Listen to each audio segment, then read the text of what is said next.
Olá pessoal, aqui é Leonardo Montes e hoje nós vamos dar continuidade ao nosso mini curso sobre mediunidade e vamos falar sobre os potenciais e também sobre os limites da mediunidade.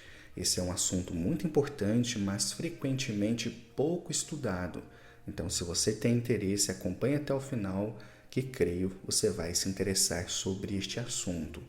E se você ainda não está inscrito, se inscreva, ative o sininho de notificações e nos ajude compartilhando para que mais pessoas tenham acesso a esse conteúdo. E caso de alguma forma ele te ajude e você tenha condições, considere se tornar membro do canal. Aqui embaixo tem um botãozinho azul, basta você clicar e o próprio YouTube vai te mostrar como preencher essas informações.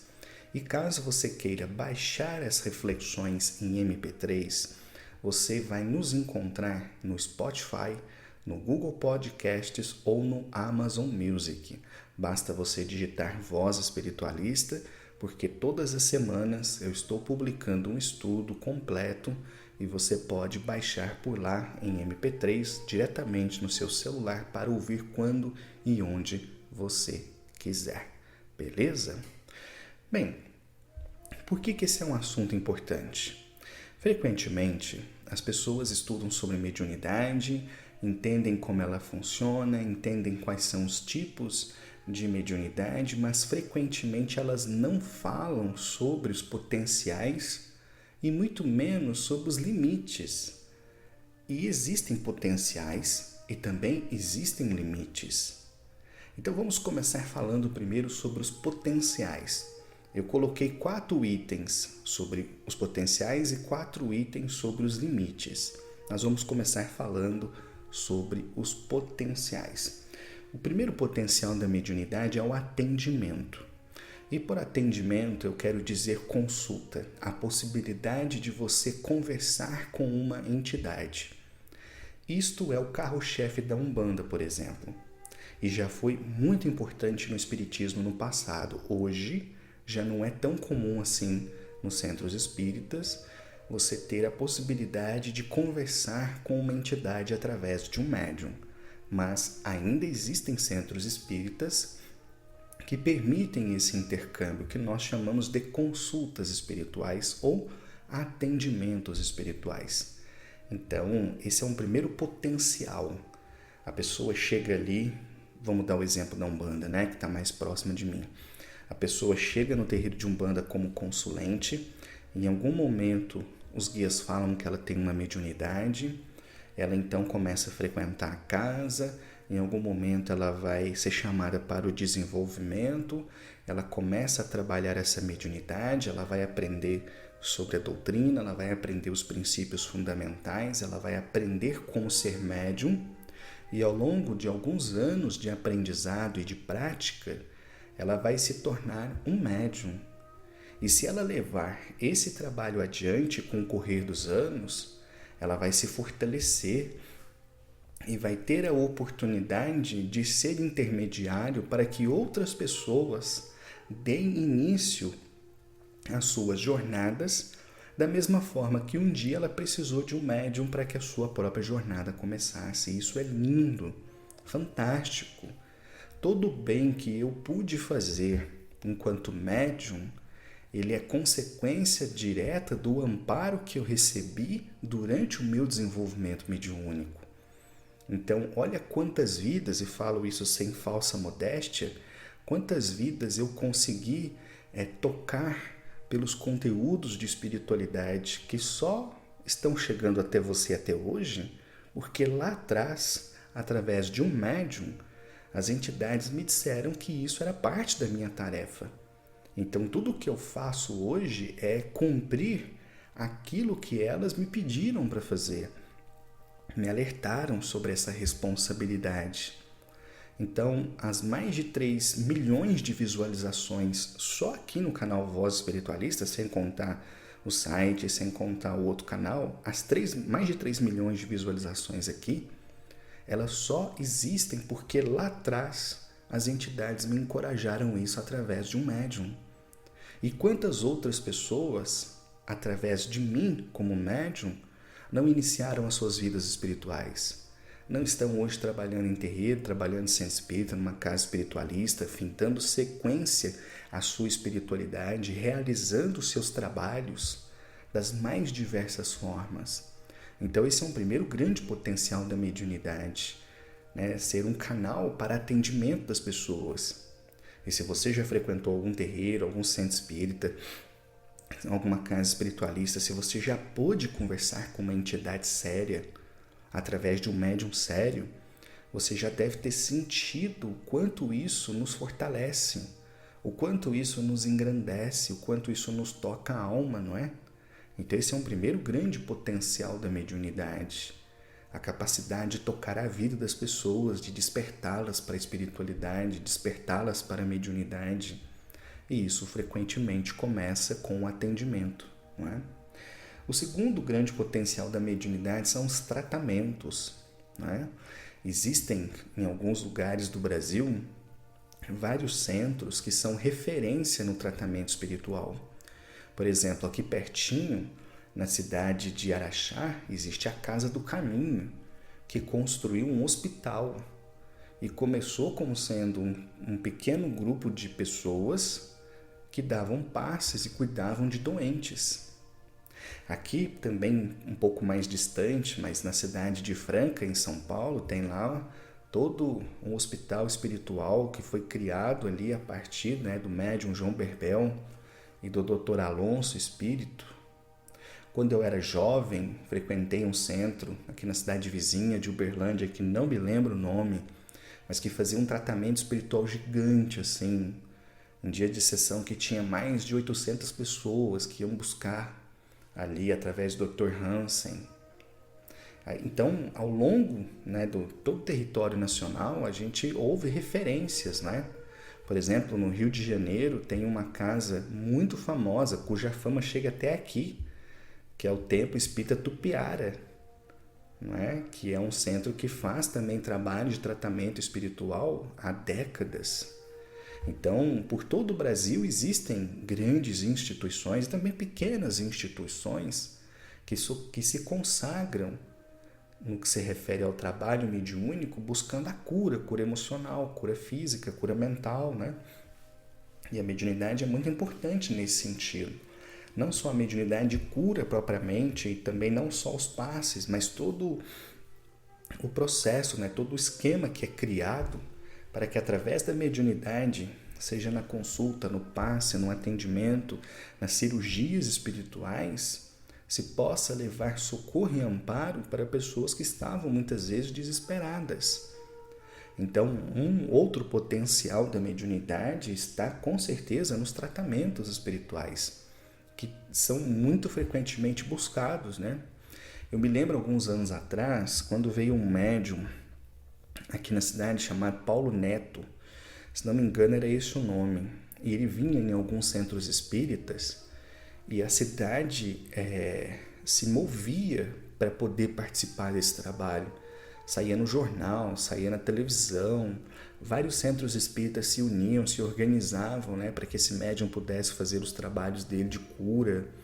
Então, não tenho sombra de dúvidas que é um grande potencial nessa questão do tratamento espiritual. Lembrando que nenhum tratamento espiritual substitui os tratamentos convencionais, eles são tratamentos complementares, né? Bem, outro potencial da mediunidade é o consolo. Isso a gente verifica muito nas reuniões de psicografia, embora não só, né? Porque através da incorporação e da consulta você também pode trazer consolo, mas essas reuniões elas são especificamente focadas no universo da psicografia, que, na minha opinião, é um dos trabalhos, se não o trabalho mais lindo que eu já vi no universo da espiritualidade. E eu tive a oportunidade de acompanhar de perto dois bons médiuns de psicografia. O Celso de Almeida Afonso, que era um médium espírita, que atuou aqui na cidade durante muitos anos. Assim, eu era muito jovem e eu já frequentava as reuniões, observava as cartas que eram psicografadas, sempre lindas, recheadas de informações, detalhes, coisas que mexiam, né, com o coração das pessoas. E o médium Adão Neto, que também médium de psicografia excelente, uma mediunidade ímpar, E quantas vezes eu presenciei comunicações, cartas que chegavam até as famílias de uma forma avassaladora, trazendo informações, até número de documentos, informações objetivas, informações subjetivas, que faziam com que as famílias abraçassem aquelas cartas como se estivesse abraçando aquele ente querido, que já faleceu há muitos anos, né? Então, os trabalhos de psicografia, as chamadas cartas consoladoras, que tanto prestígio deu a Chico Xavier, né? Nos anos 70, anos 80, quando vinham para a cidade caravanas de pessoas de todo lugar do Brasil, né? Em busca de uma carta psicografada. E aqui tem vários médiuns que fazem isso, né?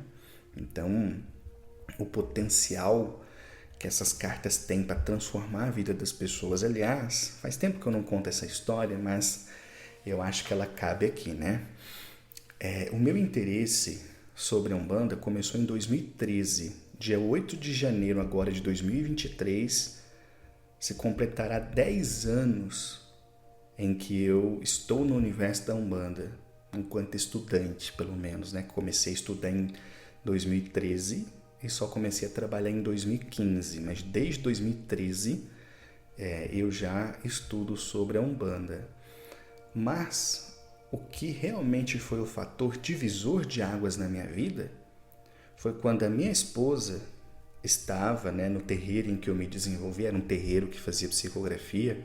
Muita gente acha que psicografia é só coisa de centro espírita. Não, o espiritismo apenas deu muita abertura para a psicografia, mas psicografia existe em qualquer tipo de instituição religiosa, né? E aí, a minha esposa estava lá e espontaneamente o meu tio mandou um recado, sem que a minha esposa houvesse pedido, sem que eu houvesse pedido, trazendo informações específicas que eu mesmo não sabia. Minha mãe teve que confirmar depois as datas. Então aquilo me deixou com um elefante atrás da orelha, né? Por que meu tio se comunicou aqui? Era um chamado da espiritualidade, né? Olha que interessante. E se você quiser conhecer, é só você pesquisar aqui no canal.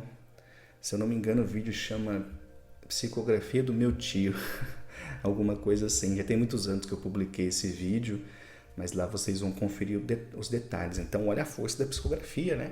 Talvez não fosse essa mensagem do meu tio, eu não estaria aqui hoje conversando com vocês através desse podcast. Então, acho que não preciso ir muito longe, que todo mundo meio que compreende a força da psicografia, né? E por fim, um dos grandes potenciais da mediunidade são as informações sobre o mundo espiritual, não é? Olha quantos livros mediúnicos foram publicados nos últimos 100 anos. Claro, tem muitas obras que são meio assim esquisitas, né? Mas eu vou me ater às obras de Chico Xavier, que para mim, são as obras mais confiáveis do ponto de vista espiritual. Olha quantas informações elas trouxeram. Olha a série André Luiz, por exemplo.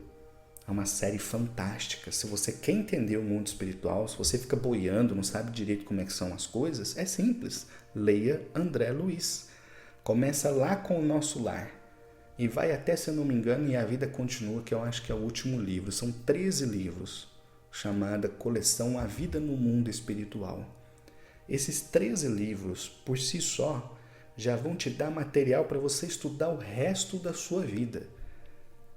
De tanto que eles são maravilhosos e completos, né? Então, olha aí a psicografia sendo utilizada para produzir obras que falam sobre o mundo espiritual. E não apenas no universo espírita, no universo esotérico, no universo da Umbanda. Olha quantos autores têm psicografado romances, né? No universo da Umbanda. Então, essa possibilidade de nós termos informações, ainda que incompletas, ainda que deficitárias, porque nós estamos no mundo de provas e expiações, e aqui não tem nada perfeito, né? Então, esse alcance de uma verdade plena e absoluta é uma coisa que ainda não é do nosso tempo. E nem por isso a gente deixa de apreciar tantas coisas que foram produzidas mediunicamente, né? Pega os romances históricos de Emmanuel, eu sugiro um romance, se você não conhece a literatura do Emmanuel, e você pode lê-los de certa forma independentes, porque eles têm um entrelaçamento, mas eles não são uma continuação necessariamente. Mas, por exemplo, o livro Ave Cristo, para mim é um dos livros mais lindos que eu já li até hoje, inspirador ao extremo. Então, quantas dessas obras, né, mudaram a compreensão das pessoas a respeito da espiritualidade? Então, esse também é um grande potencial, não é, da mediunidade, da psicografia, e isso é muito importante que a gente compreenda, né? Bem, agora vamos falar sobre os limites, porque sim, a mediunidade tem os seus limites. Há muitos anos atrás, o velho me disse assim: tem pessoas que vêm aqui no terreiro e esquecem que estão conversando comigo. Elas acham que estão conversando com Deus, porque elas me fazem perguntas para as quais eu não tenho como ter resposta, porque eu sou apenas um espírito. Estou aqui de boa vontade para ajudar no que eu puder, mas eu não sou onisciente, eu não sou onipresente, eu não sei de tudo. Tem pessoas que chegam às vezes no terreiro e falam assim: chega lá pro preto velho e fala assim: nossa, essa noite eu tive um sonho e eu sonhei que eu estava numa ponte, e aí quando eu vi, eu pulei da ponte, aí tinha um barco. O que será que significa? Como se a entidade soubesse. E a pessoa fala: mas não é um espírito, ele não tinha que saber? Da onde a pessoa tirou a ideia de que por estar falando com o espírito, ele tenha que saber até mesmo os significados de um sonho que ela teve? Ou senão gente que diz assim: nossa, eu estava lá em casa, eu escutei alguém chamando o meu nome e quando eu fui ver não tinha ninguém, o que será? Ué, como é que ela acha que a entidade vai saber, gente? A entidade às vezes está vendo aquela pessoa pela primeira vez na vida. A entidade não é onisciente, ela não é onipresente, ela não é Deus. Então o velho sempre me falava isso, né? Para nunca esquecer que quando nós vamos conversar com os espíritos, nós estamos conversando com uma pessoa que está fora do corpo, que tem sim percepções que nós não temos, pessoas que conseguem enxergar mais longe do que a gente enxerga, mas pessoas que continuam sendo pessoas, e que não tem resposta para todas as coisas, né? Então, por isso que eu achei importante falar sobre os limites, até porque eu acho que frequentemente as pessoas, especialmente leigas, exigem demais dos médiuns. Por exemplo, como eu acompanhei muito de perto o trabalho de psicografia, eu cheguei à conclusão de que ser médium de psicografia é ao mesmo tempo uma bênção e um inferno. É uma bênção porque você tem ali a capacidade de ter contato com o mundo espiritual de uma maneira que grande parte das pessoas não vai ter nunca, nem se elas forem médiums. Eu vou falar disso daqui a pouco. Mas por outro lado é um inferno porque as pessoas te exigem o tempo todo. A pessoa que sai lá de São Paulo e vem aqui em Uberaba para tentar uma psicografia, ela não pensa hora nenhuma que o médium pode estar cansado, que o médium pode estar indisposto, que o médium pode ter uma noite de sono ruim no dia anterior à sessão. Ela só vem com uma obsessão na cabeça: eu quero a minha carta, eu quero a minha carta. Então os médiums, e especialmente o médium de psicografia, eles são muito exigidos, mas isso não se limita à psicografia. No contexto de terreiro acontece a mesma coisa. A pessoa que vai no terreiro se consultar com a entidade, ela não pensa hora nenhuma no médium. Ela só está olhando para o umbiguinho dela. Ela só quer ter respostas para as questões dela. E se por qualquer razão o médium não estiver bem o suficiente, também vou falar disso daqui a pouco, para conseguir passar a informação do jeito que ela quer, ela sai falando mal do médium, sai falando mal da casa, né? Então, além da mediunidade ter os seus limites, ela também tem os seus desafios, né? Porque você já parou para pensar em tudo isso que eu falei? A maioria com certeza nunca parou para pensar, então tá aí uma oportunidade. Bem, então a primeira coisa que eu quero ressaltar aqui sobre os limites são os diferentes graus de mediunidade. Tem gente que acha que mediunidade é igual para todo mundo. Não é. A mediunidade, ela é um potencial diferente para cada pessoa. Vou contar para vocês uma história. Uma vez, eu acompanhei um médium de psicografia em um trabalho que estava sendo realizado num centro espírita, onde tinham 3 outros médiuns de psicografia. Então os médiuns estavam sentados lá na frente, e assim que esse médium chegou, como ele era reconhecido, por ser um médium de psicografia, ele foi chamado para se sentar à mesa. Então eram 4 médiuns.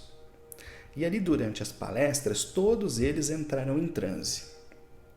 Esse médium que eu acompanhei era um médium excepcional. Então a carta que ele psicografou vinha recheado de detalhes, informações pessoais, detalhes característicos do espírito comunicante. Quando ele lia a carta com tantos detalhes, todo mundo ficava assim chocado. Por quê? Porque ele tinha uma mediunidade muito avançada, um grau muito elevado de mediunidade. O médium que estava do lado dele era um bom médium, mas já não tinha o mesmo potencial que ele. Então vamos supor que esse primeiro médium, que era um médium com a maior capacidade mediúnica, vamos supor que numa carta familiar que ele recebeu, a carta tinha 10 detalhes específicos, dentre nome de parentes, datas e outras tantas coisas que podiam identificar ali o espírito comunicante. Então o primeiro médium psicografou uma carta com 10 detalhes. O segundo médium, que era um bom médium, psicografou, vamos dizer assim, uma carta com 7 detalhes. Então, ainda era impressionante, muito legal, mas não tinha a mesma quantidade de detalhes que o primeiro. O terceiro tinha um potencial mediúnico menor ainda do que o segundo. E a carta dele veio então com 4 informações específicas. Nomes de pessoas, datas, eventos, lembranças.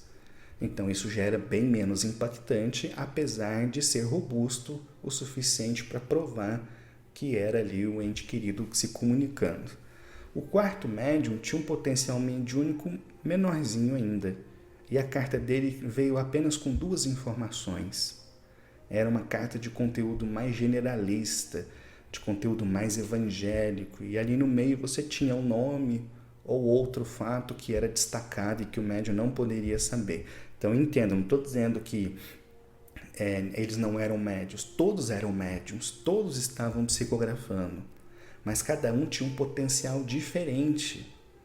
Então enquanto o primeiro era um médium de mão cheia, psicografando uma carta recheada de detalhes, o último não tinha esse potencial todo, o que não impedia de psicografar, mas a carta que ele produzia era bem menos objetiva do ponto de vista das evidências do que o primeiro, entendem?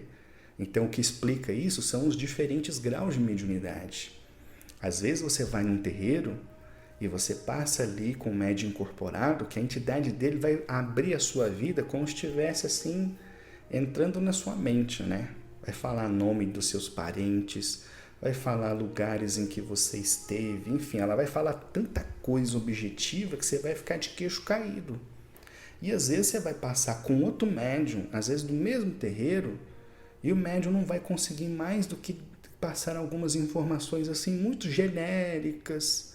Isso não quer dizer que ambos não estavam incorporados ou que só o primeiro estava.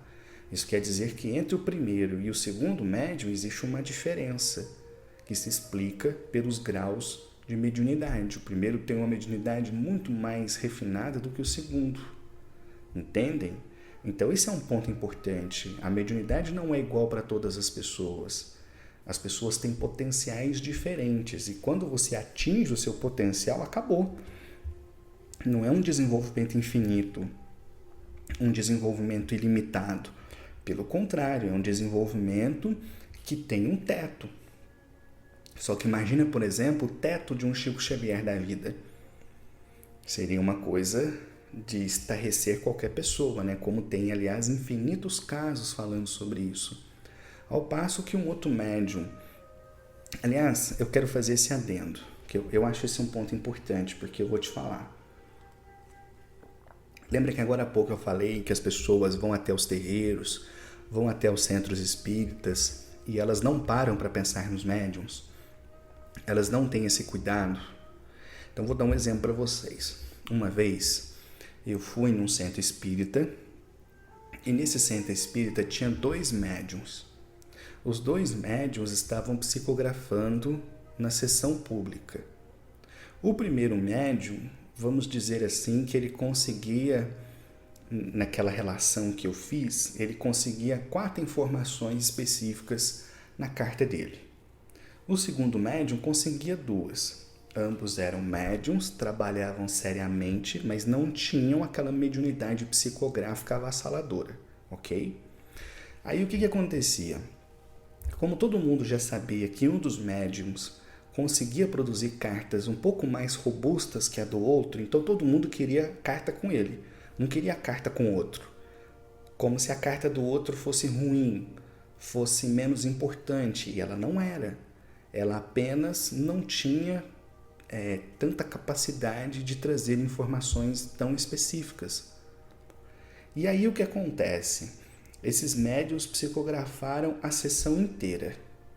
Quem está sentado ali angustiado fica naturalmente na expectativa: será que eu vou receber uma carta? O primeiro médium, que tinha uma mediunidade um pouco mais expressiva, ele psicografou, se eu não me engano, foram 3 cartas. O segundo psicografou só uma. Então, ao total, 4 cartas.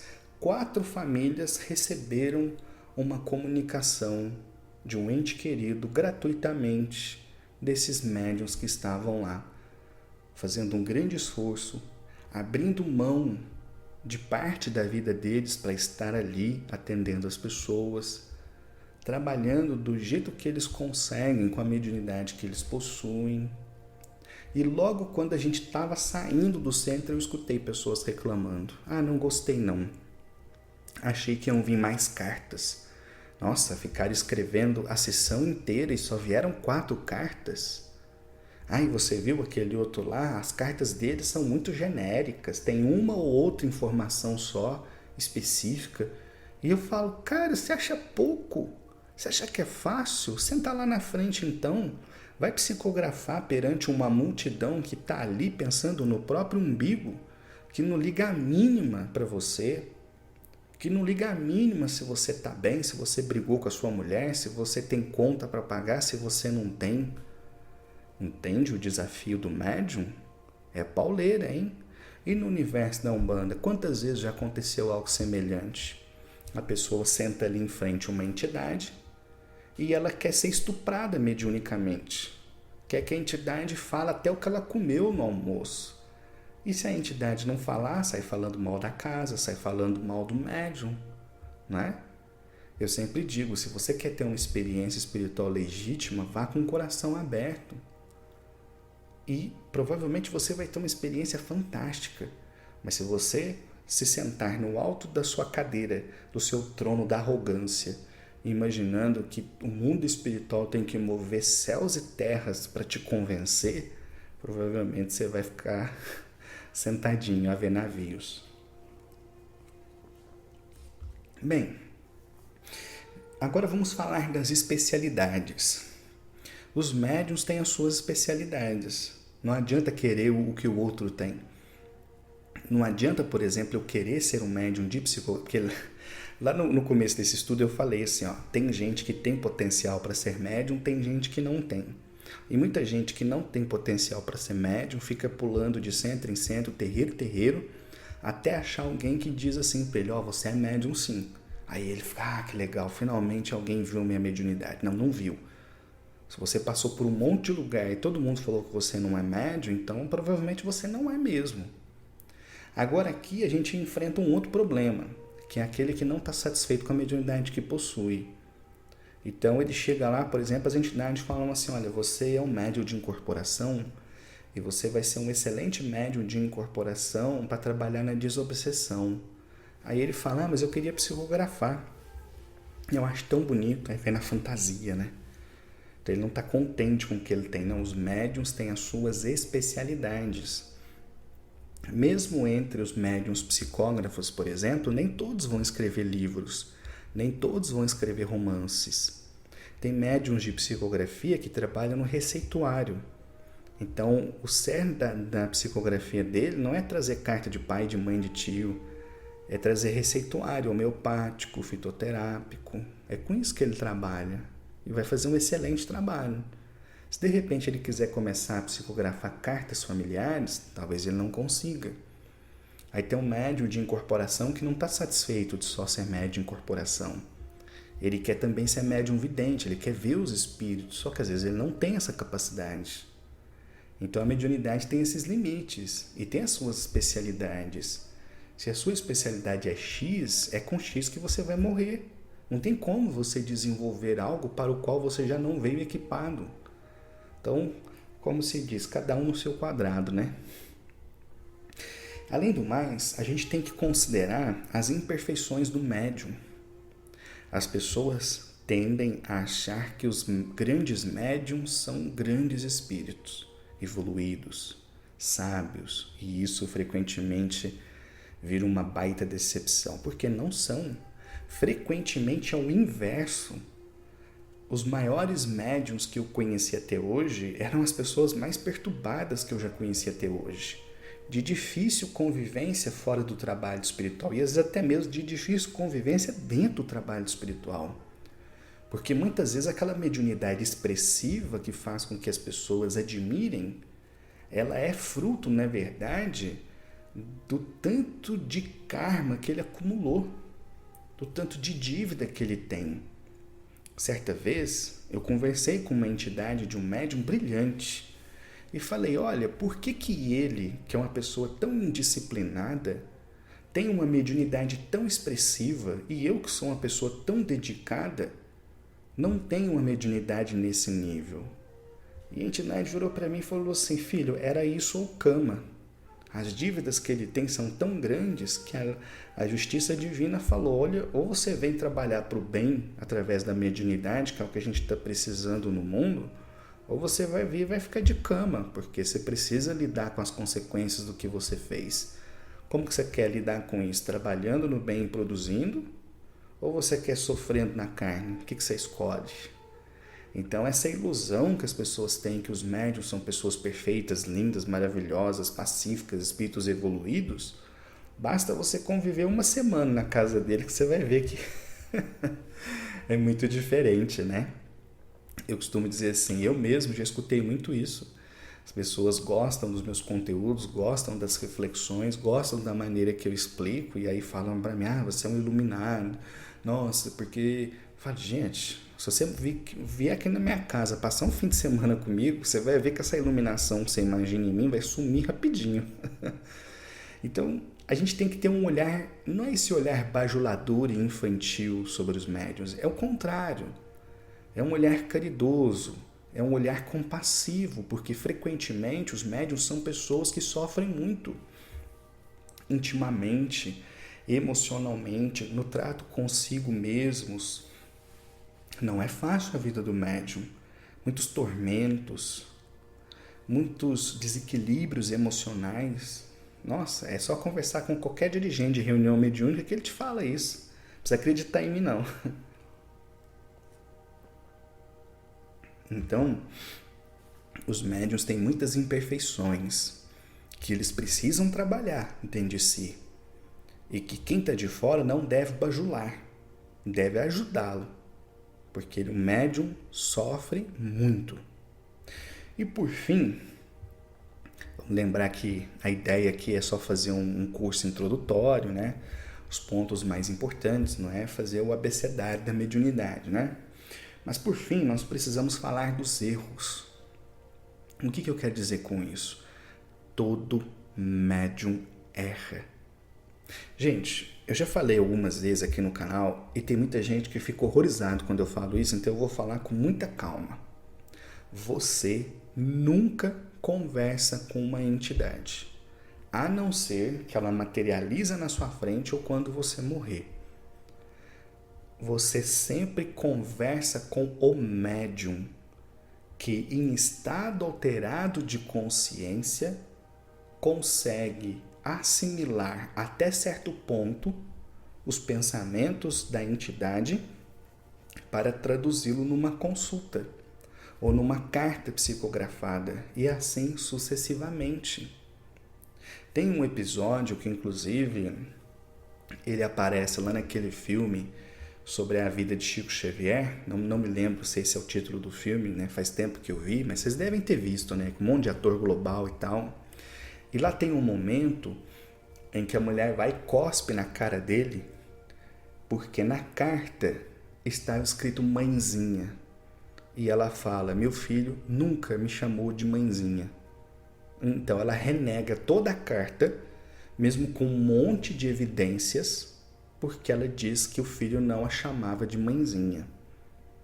E, de certa forma, ela tinha razão, porque o filho realmente não chamava de mãezinha. Quem usava essa expressão era o médium com a sua doçura, um tal de Chico Xavier.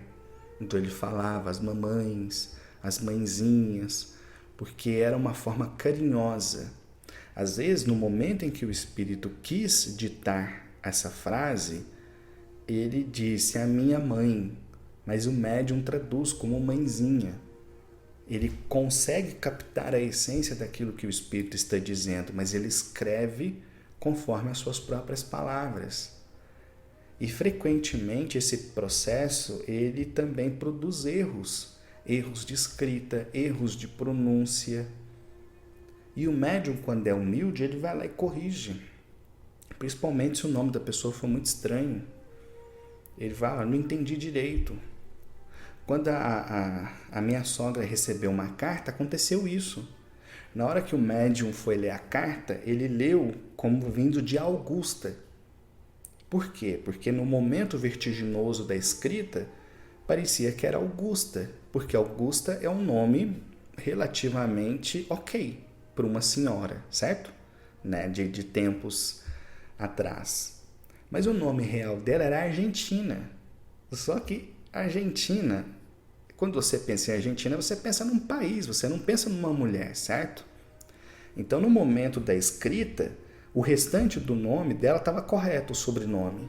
Mas o Argentina virou Augusta, porque o médium confundiu uma coisa com a outra, entende? Esse tipo de coisa acontece. Isso são erros de tradução, erros de informação. Porque o médium, gente, ele não tem conexão 5G com o plano espiritual. Entendem? Então, esses erros acontecem. As informações nem sempre vão chegar perfeitinhas, lindas, maravilhosas, como se estivessem sendo transmitidas lá pelo satélite da Starlink. Não é assim que funciona. Por isso que quando você vai analisar uma informação mediúnica, você não vai meticulosamente analisando palavra por palavra, você olha todo o contexto. Então, por exemplo, nessa carta que eu mencionei, todas as outras informações, todos os outros nomes de familiares, todas as informações específicas estavam absolutamente corretas. Apenas o nome da comunicante é que ficou errado. Não era Augusta, era Argentina, mas é um nome pouco comum, então o erro é aceitável. A mediunidade tem isso, todo médium erra. E não só os médiums erram, os guias também erram. Essa ideia, a gente volta no comecinho, né? Que os espíritos são perfeitos, sabem tudo, não é verdade. Uma vez, um espírito chegou para mim e falou assim: esse ano tem tudo para ser lindo, para ser maravilhoso, os nossos trabalhos fluírem muito bem. E foi muito ruim, foi quando o terreiro fechou. Mas então o espírito não sabe o que ele estava falando? Não, ele sabia. Porque naquele momento ele estava falando sobre um potencial gigantesco, que se tivesse sido colocado em prática, teria dado certo, mas as pessoas foram para outros caminhos. Entendem? Então todo médium erra, todo médium é imperfeito, todo médium tem suas dificuldades. Às vezes um bom médium, num determinado dia, ele não está bem. Ele pode não estar bem fisicamente, mentalmente, espiritualmente, ele não vai fazer um bom trabalho. E nesse caso, o médium tem que estar muito consciente de si, a ponto de saber: olha, hoje eu não estou bem, não vou trabalhar, porque eu não vou conseguir dar passividade completa. Então as pessoas vão vir aqui e de repente não vão encontrar aquilo que buscam, podem até sair piores do que quando vieram. O médium tem que ter essa consciência. Mas enfim, para o áudio não ficar muito maior do que já está, é isso, pessoal. Esses são os potenciais e limites da mediunidade, pelo menos os itens mais importantes. Espero que tenha te ajudado e, caso você tenha interesse em trabalhar as suas emoções, os seus sentimentos, eu sou psicoterapeuta, faço atendimento online. Se você quiser trocar uma ideia, eu vou deixar aqui embaixo o meu WhatsApp, manda uma mensagem que a gente conversa, beleza? Então é isso, um abraço e até o nosso próximo estudo.